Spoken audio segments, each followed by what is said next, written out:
ಯಾರೋ ಬಂದು ಅವರಿಗೆ ಯಾವುದೋ ಪ್ರಶಸ್ತಿ ಏನದು ವಿದೇಶದವರು ಬಂದು ಹೊಗಳಿ ಹಾಡು ಹೊಗಳಿ ಈ ಸರ್ಕಾರ ತನ್ನಂತ ಏನು ಗ್ಯಾರಂಟಿ ಯೋಜನೆ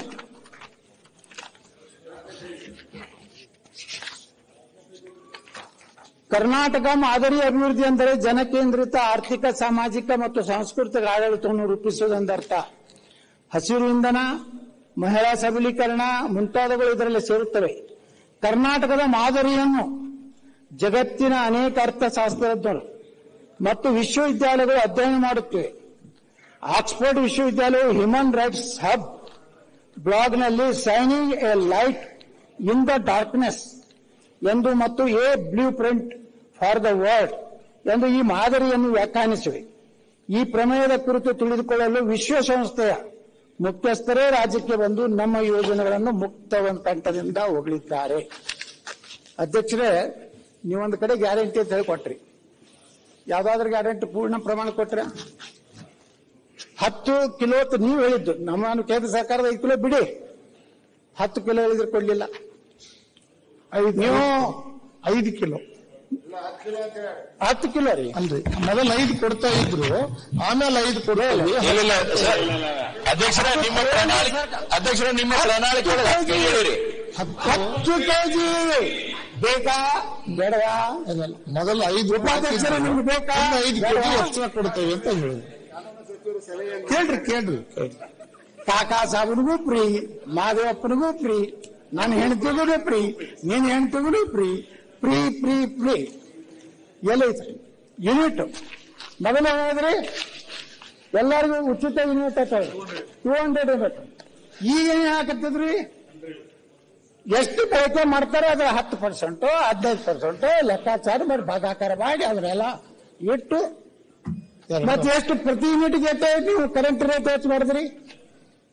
2 ರೂಪಾಯಿ ಇದ್ದಿದ್ರಿ 7 ರೂಪಾಯಿ 15% ಮಾಡಿದ್ರಿ.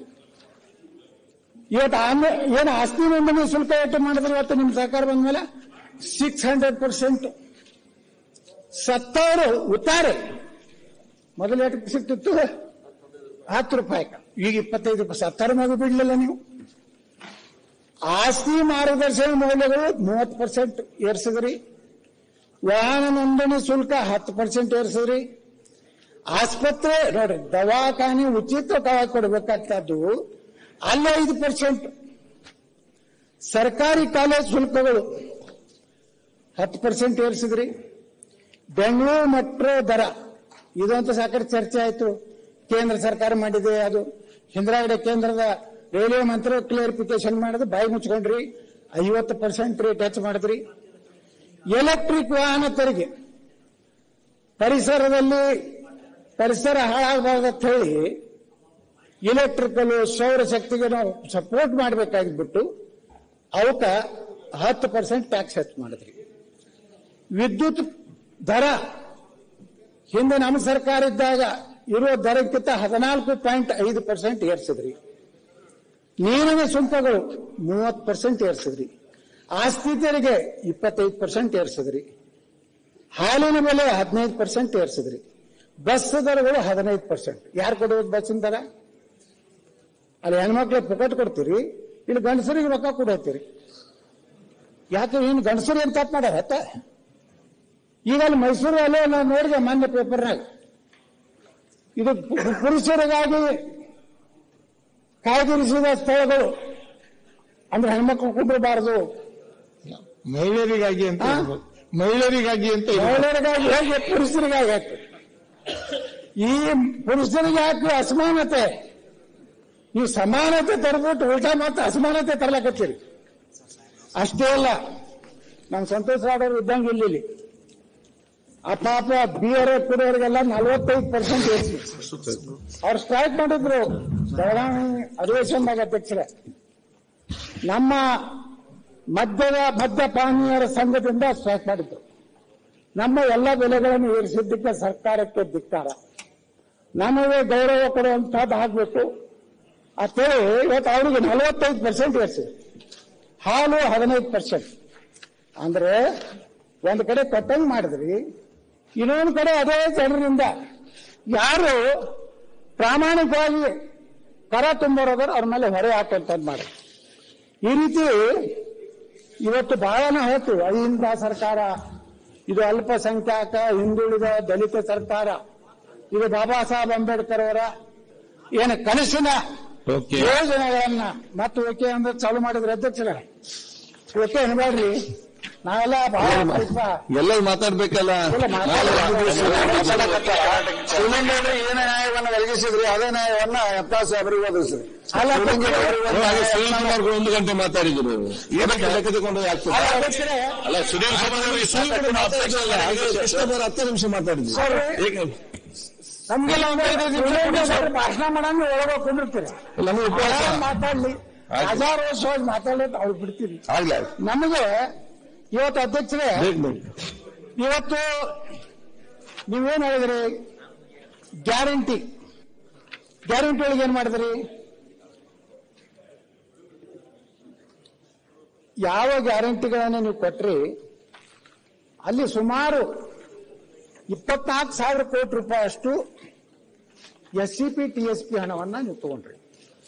ನೀವು ಹೇಳಿದ್ರಿ ಇದಕ್ಕೆ ಬದ್ಧತೆ ಬೇಕು, ಯಾವುದೇ ಪರಿಸ್ಥಿತಿಯಲ್ಲಿ SCP TSP ಏನು ಹಣ ಇದೆ ಬೇರೆ ಯಾವುದೇ ಯೋಜನೆಗಳಿಗೆ ಡೈವರ್ಷನ್ ಮಾಡಬಾರದು.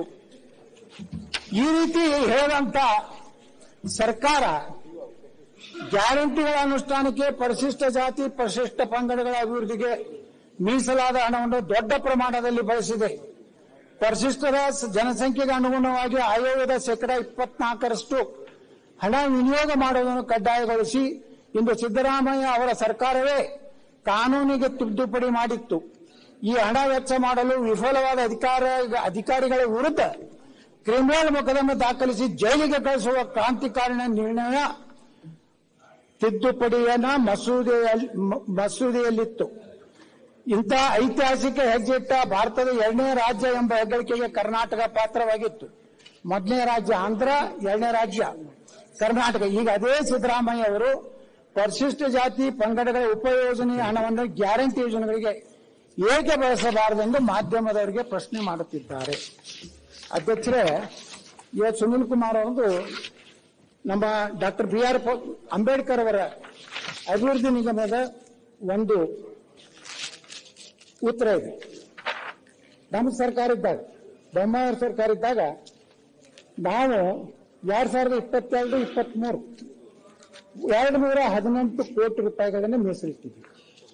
ನೀವು ಅಹಿಂದ ಸರ್ಕಾರ, ದಲಿತರ ಸರ್ಕಾರ, ದಲಿತರು ಉದ್ಧಾರ ಮಾಡುವಂತ ಧೀಮಂತ ನಾಯಕ ಅಹಿಂದ ನಾಯಕ ಶ್ರೀ ಸಿದ್ದರಾಮಯ್ಯನವರು ಬಂದ ಮೇಲೆ 2023-24ರಲ್ಲಿ 124 ಕೋಟಿಗೆ ಇಳಿಸಿದ್ವಿ. ಎಷ್ಟು ಇದಂಗಾಯ್ತು? 100 ಕೋಟಿ ರೂಪಾಯಿ ಒಂದು ನಿಗಮದ್ದು. ಇನ್ನು ಯಾವ ನಿಗಮದ ಎಟ್ಟೆಟ್ಟು ಆಗಿದೆ? ಅಂಬೇಡ್ಕರ್ ನಿಗಮ 100 ಕೋಟಿ ರೂಪಾಯಿ ಬಿಡುಗಡೆ ಆಗಿದೆ. ವೆಚ್ಚ 25 ಕೋಟಿ, ಶೇಕಡ ಸಾಧನೆ 25%.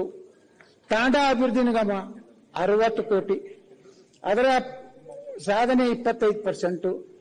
ಚರ್ಮ ಕೈಗಾರಿಕಾ ಅಭಿವೃದ್ಧಿ ನಿಗಮ 35 ಕೋಟಿ, ಅದು ಒಟ್ಟೆ ಎಷ್ಟು ಖರ್ಚು ಮಾಡ್ಯಾರ ಅಂದ್ರೆ 0.75 ಅಂದ್ರೆ 75 ಲಕ್ಷ. ಅದೇ ರೀತಿ ಜಾತಿ ಮತ್ತು ಬುಡಕಟ್ಟು ಆಯೋಗ ಕೊಡುಗೆ 3,78,00,000. ಎಷ್ಟು ಜನಾಂಗ ಇದೆ ಅಧ್ಯಕ್ಷರೇ ಇವತ್ತು? ಜಾತಿ ಬುಡಕಟ್ಟು ಜನಾಂಗದಲ್ಲಿ ಅಲ್ಲಿ ಖರ್ಚು ಮಾಡಿದ್ದು 61 ಲಕ್ಷ. ಬೋಯಿ ಅಭಿವೃದ್ಧಿ ನಿಗಮ 55 ಕೋಟಿ, ಅಲ್ಲಿ ಸಾಧನೆ 25. ಆದಿಜಾಂಬ ಅಭಿವೃದ್ಧಿ ನಿಗಮ 50 ಕೋಟಿ, 25%. ಅಂದ್ರೆ ಸುಮಾರು 332 ಕೋಟಿ 53 ಲಕ್ಷ ನೀವು ಹಂಚಿಕೆ ಮಾಡಿರ್ಲ.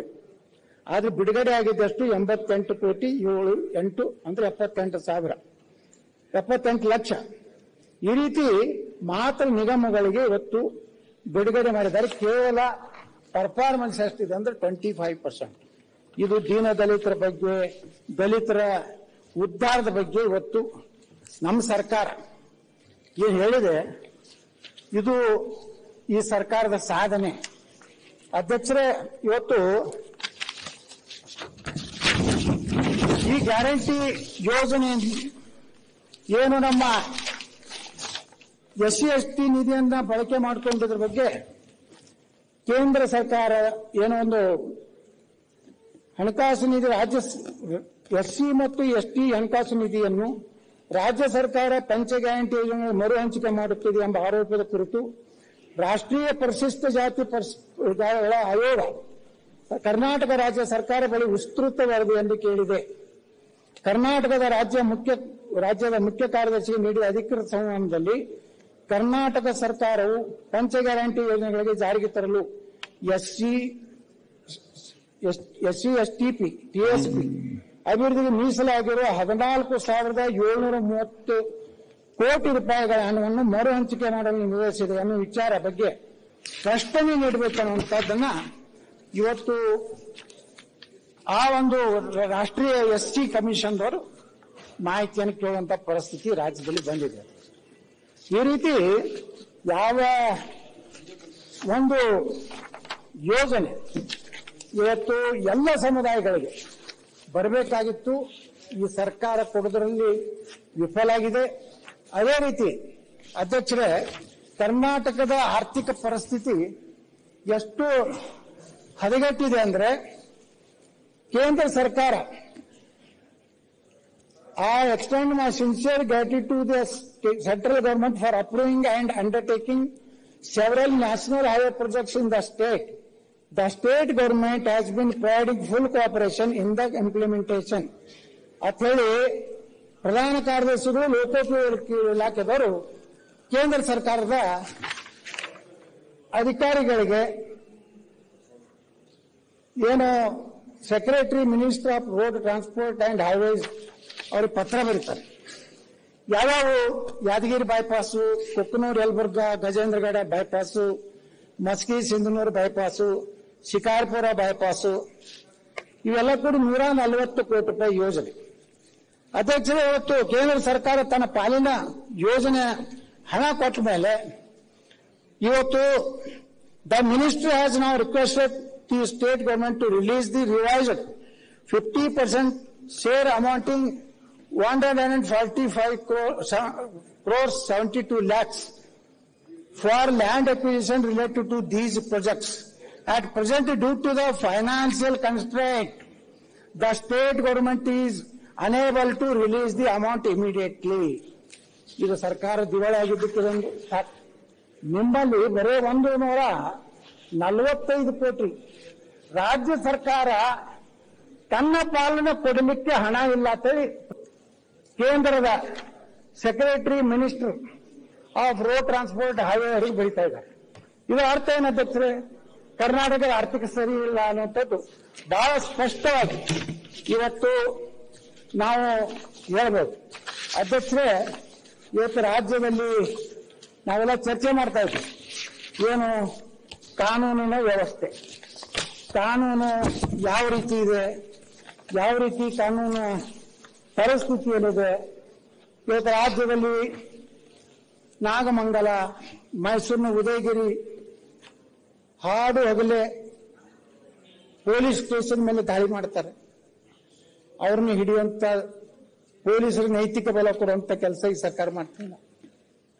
ಯಾರು ತಮ್ಮ ಸಮುದಾಯದ ನ್ಯಾಯಕ್ಕಾಗಿ ಬೆಳಗಾವಿಯ ಸುವರ್ಣಸೌಧ ಮುಂದೆ ನಮ್ಮ ಲಿಂಗಾಯತ ಪಂಚಮಸಾಲಿಗಳು ನ್ಯಾಯ ಕೊಡ್ರಂತ ಹೇಳಿ ಹೋರಾಟ ಮಾಡಿದ್ರೆ, ಒಬ್ಬ ಪೊಲೀಸ್ ಅಧಿಕಾರಿ, ಆ ADGP ರ್ಯಾಂಕಿನ ಅಧಿಕಾರಿ, ಬಿನ್ ರೇಸ್ನಲ್ಲಿ ದುರಂಕಾರದ ಅವ್ನು ನೋಡ್ಬೇಕಾಗಿತ್ತು. ಆ ಅಧಿಕಾರಿ ಸೊಕ್ಕು ದಿಮಾಕ್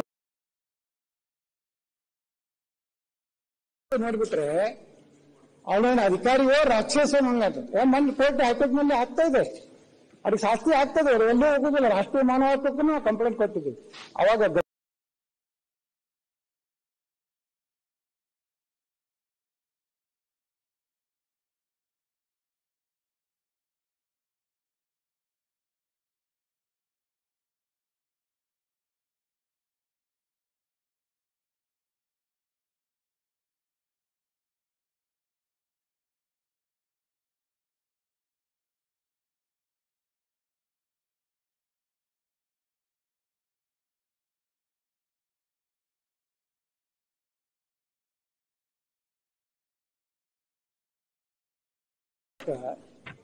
ತನ್ನ ಏನು ಮಾಡಲ್ಲ ಅಧ್ಯಕ್ಷ, ನಾನು ಸಾಕ್ಷಿ ಇದ್ದೇನೆ. ನಿಮಿಷ ಇಲ್ಲ, ನೀವು ಅವನಿಗೆ ಮುತ್ತು ಕೊಡ್ಬೇಕಾಗಿತ್ತ ಅವರಿಗೆ ಅಂತ ಹೇಳಿದ್ದು ಯಾವ ನಮಗೆ.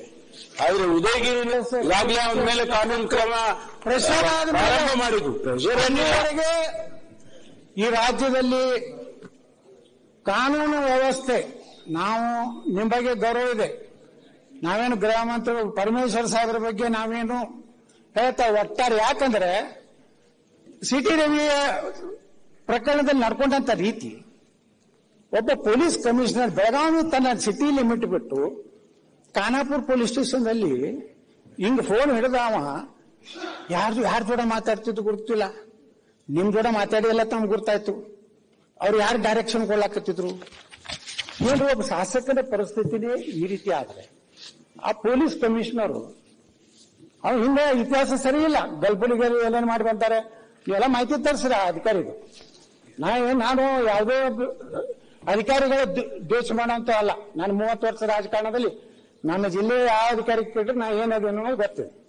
ಆದ್ರೆ ನಾ ಇಷ್ಟೇ ಹೇಳಿದ ಗೃಹ ಮಂತ್ರಿಗಳೇ, ನೀವು ಕಾನೂನು ಪ್ರಕಾರ ಇವತ್ತು ಅದ್ಮೇಲೆ 41 ಕೇಸ್ ಅದಾವೆ.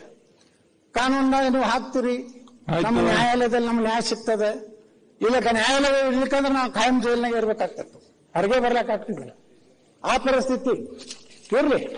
ನನ್ನ ವಿಚಾರದಲ್ಲಿ ಏನೇ ಆಗಲಿ ಅದನ್ನ ಏನು ಪ್ರಸ್ತಾವನೆ ಮಾಡ್ಲಿಕ್ಕೆ ಹೋಗುವುದಿಲ್ಲ ಅಧ್ಯಕ್ಷರೇ.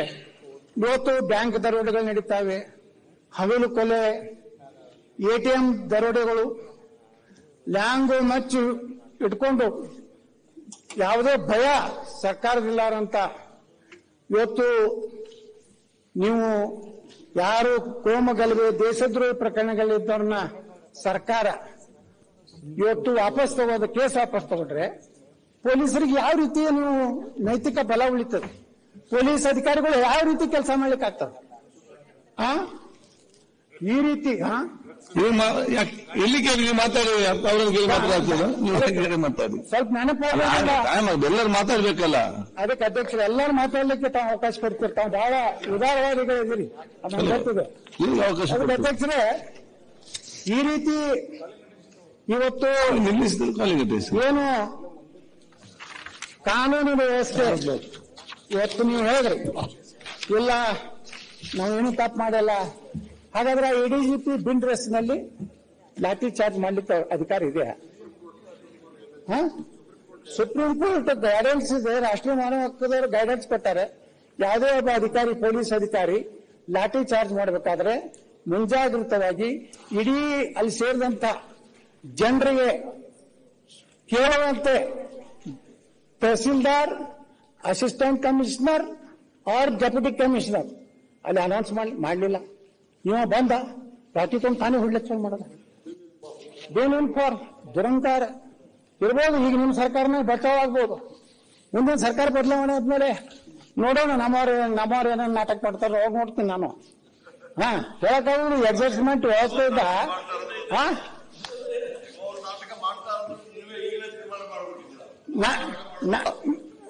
ಜಾಡ್ ಸಾಹೇಬ್ರೆ, ಯಾರು ನಮ್ಮ ಸರ್ಕಾರದಲ್ಲಿ ಉನ್ನತ ನಾಟಕ ಮಾಡುವುದಿಲ್ಲ, ನೀವು ಸರ್ಕಸ್ ಮಾಡಕತ್ತೀರ. ಇಲ್ಲ, ಉನ್ನತ ಹುದ್ದೆದಾಗಿರಲ್ಲ. ಇನ್ನು ಬರ ಹೋದ ಯಾವುದೋ ವಯಸ್ಸಿನಲ್ಲಿ ನಿಮ್ ಸರ್ಕಾರ ಮಾಡ್ತಾ ಅವರು ಹೇಳಿದ್ರು, ನಾನಲ್ಲ.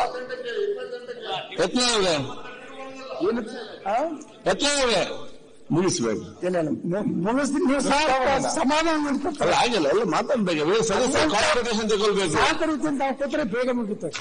ನೀವು ಓಕೆ ಓಕೆ ಓಕೆ ಅಂತ ನಾಯೇನು ಇದನ್ನ ಟ್ರಕ್ ಇಂದ ಬರ್ದಿರ್ತಾರೆ. ಓಕೆ ಸಿಗ್ನಲ್ ಬೇಗ ಮುಗಿಸಿ ಅಂತ ಹೇಳಿ ಅಧ್ಯಕ್ಷರೇ. ಈ ರೀತಿ ಸದಸ್ಯರು ಮಾತಾಡ್ಲಿಕ್ಕಿದೆ. ಯಾವುದೇ ಪಕ್ಷ ಸರ್ಕಾರ ಬರಲಿ, ಕೆಲವೊಂದು ವಿಚಾರದಲ್ಲಿ ನಾವು ನೋಡ್ರಿ, ನೀವು ಯಾವಾಗ ಬರ್ತೀರಿ ಅಮಾಸೆ ನೀವು ಬನ್ನಿ. ಆಯ್ತು, ನೀವು ಮಾತಾಡಿ. ಅಲ್ಲ, ನೀವು ಹೇಳೋದು 12 1 ಕೇಳ್ತೀರಿ, 5 ಅಂತ ಬರ್ತೀರಿ, ಮತ್ತೆ 6 ಪೂಜೆ ಚಾಲು ಆಗ್ತದೆ. ಮಂತ್ರಾಕ್ಷತೆ ಅಲ್ಲಿಂದ ಅದೇನದು, ನೀವು ಮುಂಜಾನೆ 11ಕ್ಕೆ ಬರ್ಬೇಕ. ಒಕ್ಕಲಿಗ ಮುಂದುವರಿಸಿ. ಒಕ್ಕಲಿಗ ತಾವು ಮುಂದುವರಿಸಿ. ಗೊತ್ತಿಲ್ಲ ಮತ್ತೆ ಮುಂದೆ ಅವ್ರು ನಾವು ಅಧ್ಯಕ್ಷ ಅವ್ರು ಕೂಡ ಒಂದೇ ಬೆಂಚ್ಗೆ ಅಲ್ಲಿ ಕುಡಿರ್ತಿದ್ವಿ ದಂಡಾಕ. ಆಯ್ತು, ಈಗ ಮುಂದುವರಿಸಿ. ಅಧ್ಯಕ್ಷ ಇಷ್ಟೇ ನಾನು ಈ ಸಂದರ್ಭದಲ್ಲಿ ಸರ್ಕಾರಿ ನೌಕರದಾರರು ಕಳೆದ 3 ವರ್ಷದ ಅವಧಿಯಲ್ಲಿ 328 ಸರ್ಕಾರಿ ನೌಕರದಾರರ ಆತ್ಮಹತ್ಯೆ ಯಾಕಾಗ್ತಾ ಇದೆ? ಅದರಲ್ಲಿ ಬೆಂಗಳೂರು ನಗರದಲ್ಲೇ ಪೊಲೀಸರು ಇವತ್ತು ಆತ್ಮಹತ್ಯೆ ಮಾಡ್ಕೊತಾ ಇದ್ದಾರೆ. ಇದು ಸಾಮೂಹಿಕ ಅತ್ಯಾಚಾರ ಆಗ್ತದೆ. ಜೈಲಿನ ಒಳಗೆ ಇನ್ನೂ ನಿಲ್ಲದ ಅಕ್ರಮ. ಅದೇ ರೀತಿ ಇವತ್ತು ನಮ್ಮ ಏನು ಬೀದರ್ದಲ್ಲಿ ಸಿನಿಮಯ ಸುಟೌಟ್, ATM ಲೂಟಿ, ಹೈದರಾಬಾದ್ಗೆ ಪರಾರಿ, ಅಲ್ಲೂ ಗುಂಡಿನ ದಾಳಿ. ಅಂದ್ರೆ ಏನಾಗಿದೆ ಅಂದ್ರೆ ಈ ರಾಜ್ಯದಲ್ಲಿ ಏನು ಕಾನೂನು ವ್ಯವಸ್ಥೆ ಸಂಪೂರ್ಣ ಹದಗೆಡದಲ್ಲ. ಇವತ್ತು ಅಧಿಕಾರಿಗಳು ಸಹ ಆತ್ಮಹತ್ಯೆ ಯಾಕೆ ಮಾಡ್ಕೋತಾ ಇದ್ದಾರೆ ಅಂದ್ರೆ ಸರ್ಕಾರದ ಒತ್ತಡದಿಂದ. ಇವತ್ತು ನೋಡಿ, ಬೆಂಗಳೂರು ಹೊರತುಪಡಿಸಿದರೆ 328 ಸರ್ಕಾರಿ ನೌಕರರು ಆತ್ಮಹತ್ಯೆ ಮಾಡಿಕೊಂಡಿದ್ದಾರೆ. ಇದೇ ಅವಧಿಯಲ್ಲಿ 54 ಪೊಲೀಸ್ ಸಿಬ್ಬಂದಿ ಆತ್ಮಹತ್ಯೆ ಮಾಡಿಕೊಂಡಿದ್ದು 2 ವಿಭಾಗದಲ್ಲಿ ರಾಜ್ಯದ ರಾಜಧಾನಿಯೇ ಮೊದಲ ಸ್ಥಾನದಲ್ಲಿದೆ. ಬೆಂಗಳೂರು ಹೊರತುಪಡಿಸಿದರೆ ಮೈಸೂರು ನಗರ, ಬೆಳಗಾವಿ, ಹುಬ್ಬಳ್ಳಿ, ಧಾರವಾಡದಲ್ಲಿ ತಲಾ 16 ಮಂದಿ, ಗದಗ, ಕಲಬುರಗಿ ನಗರ, ಹಾಸನ, ತುಮಕೂರು ಮತ್ತು ಕರ್ನಾಟಕ ರೈಲ್ವೆ ವಿಭಾಗದಲ್ಲಿ ತಲಾ 12 ಮಂದಿ ಆತ್ಮಹತ್ಯೆ ಮಾಡಿಕೊಂಡಿದ್ದಾರೆ. ಬಾಗಲಕೋಟೆ ಮತ್ತು ಉತ್ತರ ಕನ್ನಡದಲ್ಲಿ ತಲಾ 11, ಬೆಂಗಳೂರು ನಗರ ಜಿಲ್ಲೆ ಮತ್ತು ಉಡುಪಿಯಲ್ಲಿ ತಲಾ 10, ಉಳಿದ ಜಿಲ್ಲೆಗಳಲ್ಲಿ ಈ ಪ್ರಮಾಣದಲ್ಲಿ ಒಂದಂಕಿಯನ್ನ ಇದೆ. ಈ ರೀತಿ ಇವತ್ತು ಸರ್ಕಾರ ಏನು ಸರ್ಕಾರಿ ನೌಕರದಾರರು ಯಾಕೆ ಆತ್ಮಹತ್ಯೆ ಮಾಡ್ಕೋತಾ ಇದ್ದಾರೆ, ಅವರು ಏನು ಸಮಸ್ಯೆ ಆಗಿದ್ದರ ಬಗ್ಗೆ ನಮ್ಮ ಗೃಹ ಸಚಿವರು ಗಂಭೀರವಾಗಿ ಇದನ್ನ ಪರಿಗಣಿಸಬೇಕು. ಮತ್ತು ರಾಜ್ಯದಲ್ಲಿ ಇವತ್ತೇನು ಹದಗೆಟ್ಟಿದೆ ಅಲ್ಲ ಕಾನೂನಿನ ವ್ಯವಸ್ಥೆ, ಅದನ್ನು ಸರಿಪಡಿಸುವುದರ ಸಲುವಾಗಿ ಇವತ್ತು ರಾಜ್ಯ ಗೃಹ ಇಲಾಖೆ ಕೆಲಸ ಮಾಡಬೇಕು. ಅದು ಕೊನೆಯ ಒಂದು ಬೇಡಿಕೆ ಅಧ್ಯಕ್ಷನಂದು ಮುಗಿಸ್ತೇನೆ. ಇವತ್ತು ಪೊಲೀಸರ ನೇಮಕಾತಿಯನ್ನು ಆಗ್ತಾ ಇದೆ. ಅವರು 4 ವರ್ಷದಿಂದ ನಿಮ್ಮ ಪೊಲೀಸ್ ಇಲಾಖೆಯಲ್ಲಿ ಕಾನ್ಫರ್ಮ್ನೇ ಮಾಡಿಲ್ಲ, ನೋಟಿಫಿಕೇಶನ್ ಆಗಿಲ್ಲ. ದಯವಿಟ್ಟು ಅವರೆಲ್ಲ ಪರಿಶಿಷ್ಟ ಜಾತಿ, ಪರಿಶಿಷ್ಟ ಪಂಗಡ, ಹಿಂದುಳಿದವರಿಗೆ 33 ವರ್ಷದವರೆಗೆ ಸ್ವಲ್ಪ ಏಜ್ ರಿಲ್ಯಾಕ್ಸನ್ ಮಾಡಬೇಕು. ಜನರಲ್ ಮೆರಿಟ್ ಅದವರಿಗೆ ಅನ್ನೋದು 30 ವರ್ಷ ಮಾಡಬೇಕನ್ನೋಂಥ ಬೇಡಿಕೆ ಇದೆ. ಬಹಳ ಜನ ನಮಗೆ ಮೆಸೇಜ್ ಮಾಡ್ತಾ ಇದ್ದಾರೆ. ಕಳೆದ ಬೆಳಗಾವಿ ಅಧಿವೇಶನದಲ್ಲಿ ತಾವು ಏನು PSI ಪರೀಕ್ಷೆಯನ್ನು ಮುಂದೂಡಬೇಕಂತ ಹೇಳಿ ನಿಮಗೆ ಮಾನ್ಯ ಮುಖ್ಯಮಂತ್ರಿಗಳಿಗೆ ವಿನಂತಿ ಮಾಡಿಕೊಂಡಾಗ ತಾವು ಅದನ್ನು ಒಪ್ಪಿ ಮಾಡಿದ್ರೆ ಎಷ್ಟೋ ಅನುಕೂಲ ನಮ್ಮ ಯುವಕರಿಗಾಗಿದೆ. ಇದನ್ನು ಮಾನ್ಯ ಗೃಹ ಮಂತ್ರಿಗಳು ಪರಿಗಣಿಸಿ ಅವ್ರಿಗೊಂದು ನ್ಯಾಯ ಕೊಡಬೇಕಂತ ಕೇಳ್ಕೊಂಡು ಅಧ್ಯಕ್ಷರೇ, ಇವತ್ತು ತಾವು ರಾಜ್ಯಪಾಲರ ಹೊಂದಾಣಿಕೆ ಬಗ್ಗೆ ಮಾತಾಡಲಿಕ್ಕೆ ಅವಕಾಶ ಕೊಟ್ಟಿದ್ದಕ್ಕೆ ಧನ್ಯವಾದಗಳು ಸಲ್ಲಿಸಿ ನಾನು ಮಾತು ಮುಗಿಸ್ತೇನೆ.